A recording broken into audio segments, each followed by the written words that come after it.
সাহাবী ওমর রাদিয়াল্লাহু তাআলা আনহু বলে, ও আল্লাহর নবী, ক্ষুধার যন্ত্রণায় আর সহ্য করতে পারি না, ক্ষুধার যন্ত্রণায় বরদাস্ত করতে পারি না।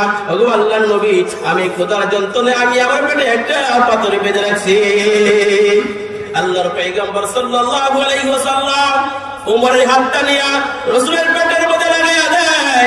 আল্লাহ রাসূল বলে, উমর রে, তুমি তো ক্ষুধার যন্ত্রণায় তুমি তোমার পেটে একটা পাথর বেঁধে রাখছো, আমি নবী ক্ষুধার যন্ত্রণায় আমি আমার পেটে দুইটা পাথর বেঁধে রাখছি। আল্লাহু আকবার বলে।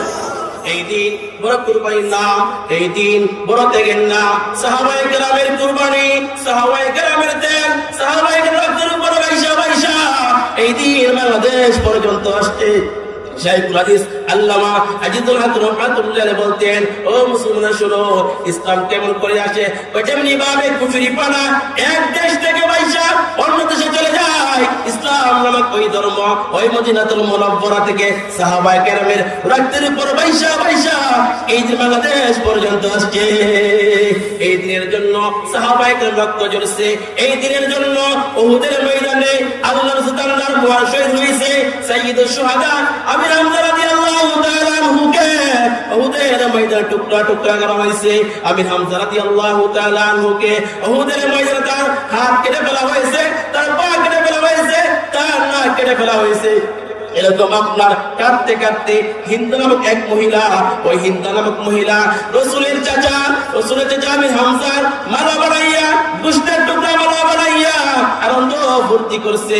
আল্লাহর পয়গম্বর সাল্লাল্লাহু আলাইহি ওয়াসাল্লাম উহুদের ময়দানে বলছিলেন, আমার ফুফি সুফিয়া বলে, সুফিয়া বরদাস্ত করতে পারবে না, সুফিয়া সহ্য করতে পারবে না, এজন্য আমি আমার চাচা আমির হামজাকে দাফন করলাম, অন্যথায় পাহাড়ের উপর রেখে দিতাম। এই দিনের জন্য সাহাবায়ে কেরাম রাদিয়াল্লাহু তাআলা রক্ত ঢালছে।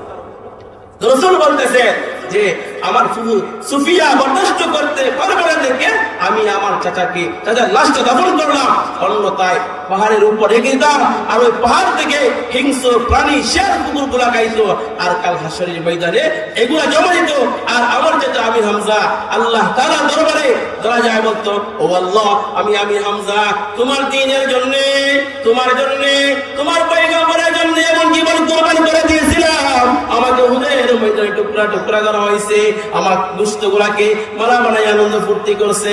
আল্লাহ তাআলা বলবে, আমির হামজা তুমি আমার জন্য, আমার দ্বীনের জন্য এমন জীবন কুরবান করে দিয়েছো যার কেউ করতে পারে নাই।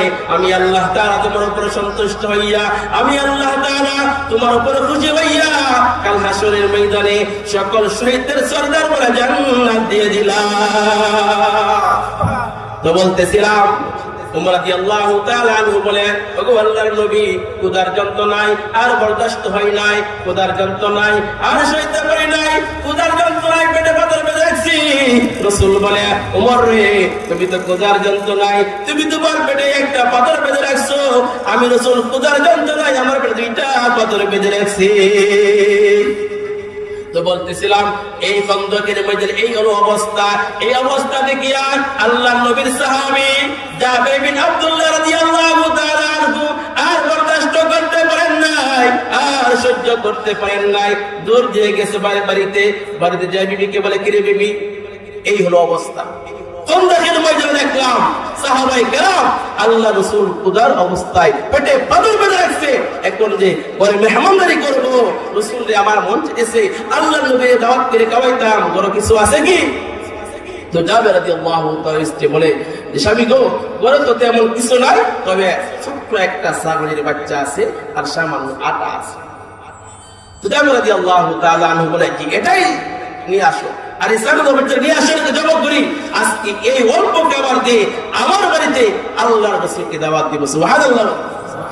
তো জাবের রাদিয়াল্লাহু তাআলা আনহু এই কথা বলে এখন লোকের মধ্যে চলে গেলেন, ওগো আল্লাহর নবী, বলে যে মেহমানদারি করব তেমন কিছু নাই, সামান্য ছোট্ট একটা ছাগলের বাচ্চা, সামান্য আটা আছে, সবাইকে খাওয়ানো সম্ভব না, সুতরাং আপনি এবং কয়েকজন সাহাবায়ে কেরামের দাওয়াত। এই কথা বলার পর আল্লাহর পয়গম্বর সাল্লাল্লাহু আলাইহি ওয়াসাল্লাম সবাইকে ঘোষণা করে, ইয়া মাশারা খন্দক, ও খন্দকের সাহাবায়ে কেরামরা, তোমরা আজকে একটা এলান শুনো, সবাই অবাক, কি এলান? তোমরা আজকে একটা ঘোষণা শুনো। কি ঘোষণা? কি ঘোষণা? বলে তোমাদের ভাই জাবের, হযরত জাবের বিন আব্দুল্লাহর বাড়িতে তোমাদের সবাইকে দাওয়াত দিলাম। তো জাবের রাদিয়াল্লাহু তাআলা আনহু তাড়াতাড়ি বাড়িতে গেলেন, যে তার চেহারার মধ্যে আপনার কালো দাগ পড়ে গেছে, মানে চেহারাটা কেমন কেমন। তো স্ত্রী বলতেছে স্বামী দাওয়াত দিতে, চেহারার অবস্থা কেড়ে। তো বিবিরে বলে যে দাওয়াত দিতে গেছিলাম তো আল্লাহ রাসূলের কয়েকজন সাহাবায়ে কেরামকে দাওয়াত দেওয়ার জন্য, একজন তো আল্লাহর নবী, তো খন্দকের সকল সাহাবায়ে কেরামকে দাওয়াত দিয়েছে। তো চিন্তা করতেছি মান সম্মান থাকবে কিনা। তো বিবি কেমন বুদ্ধিমান, বলে যে চিন্তার কোন কারণ নাই, টেনশনের কোন কারণ নাই, যে দাওয়াতটা আল্লাহ রাসূল তার পবিত্র জবান মোবারক দিয়ে দিয়েছে, আল্লাহ তাআলা ওই পয়গম্বরের খাতিরে, এই পয়গম্বরের উসিলায় এই সামান্য খাবার সবার জন্য যথেষ্ট বানায় দিবে। সুবহানাল্লাহ। তো আল্লাহর পয়গম্বর সাল্লাল্লাহু আলাইহি ওয়াসাল্লাম সাহাবায়ে কেরাম রাদিয়াল্লাহু তাআলা আনহুদেরকে নিয়ে জাবের বিন আব্দুল্লাহ রাদিয়াল্লাহু তাআলা আনহুর বাড়িতে চলে গেলেন। বলে ওগো জাবের, কোনো চিন্তা করবা না, আমার রুমাল নিয়ে যাও, ওই রুমাল নিয়ে ওই গোশতগুলোকে ডাকবা, রুটিগুলোকে ডাকবা, নিচের দিক দিয়ে বের করবা সবটা, কি পরিমাণ রুটি আছে এগুলো দেখবা না, কি পরিমাণ গোশত আছে এগুলো দেখবা না।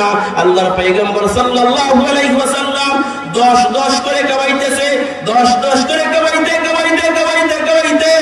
ছোট্ট একটা সাহাবায়ের বাচ্চা দিয়া, সামান্য আটা দিয়া খন্দকের ময়দানে যত সাহাবায়ে কেরাম ছিল সবাইকে তৃপ্তি সহকারে খাওয়াইয়া ফেলাইছে। এই হলো রাসূলের বরকত। তো বলতেছিলাম আল্লাহ তাআলা তার নবীরে এত সম্মান দিয়েছেন, আল্লাহ তাআলা তার নবীরে এত ইজ্জত দিয়েছেন যে আর কাউকে দেয় না। তো বলতেছিলাম আল্লাহ নবীর শান এবং মান কেমন জানেননি?